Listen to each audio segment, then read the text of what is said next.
त्या परीक्षेचा पेपर फुटलेला होता आणि त्याच्यामुळे जवळपास 20 मुलांपेक्षा जास्त मुलांनी आत्महत्या केली होती आणि बरेच मुलं या एक्झाम पेपर लीक झाल्यामुळे डिप्रेशनमध्ये गेले होते आणि त्याच्यामुळे भारत देशातील जे युवा वर्ग होता ते अभिजित चिपके, सोनम वांगचुक, शिवसेना पक्षप्रमुख तो बाळासाहेब ठाकरे, विरोधी पक्षनेते माननीय राहुलजी गांधी आणि देशातले जेवढे काही पक्षप्रमुख होते या सर्वांनी या जो आंदोलनाला जंतर मंतरवर पाठिंबा दिला होता आणि पूर्ण देशातील आणि संपूर्ण राज्यातील लाखो विद्यार्थी हे जंतर मंतरवर जमा झाले होते आणि याच्यामुळे सरकारला बॅकफूटवर यायचं काम पडलं आणि आज केंद्रात सरकारने माननीय धर्मेंद्र प्रधान यांचा राजीनामा घेतलेला आहे आणि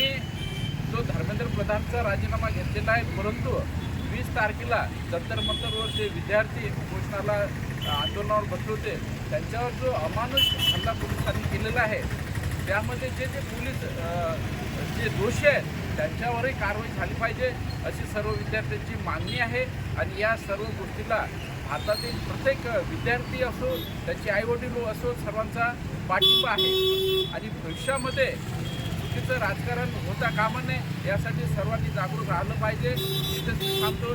जय हिंद, जय महाराष्ट्र, जय भारत. बाबासाहेब आंबेडकरांचा विजय असो, भारतीय संविधानाचा विजय असो.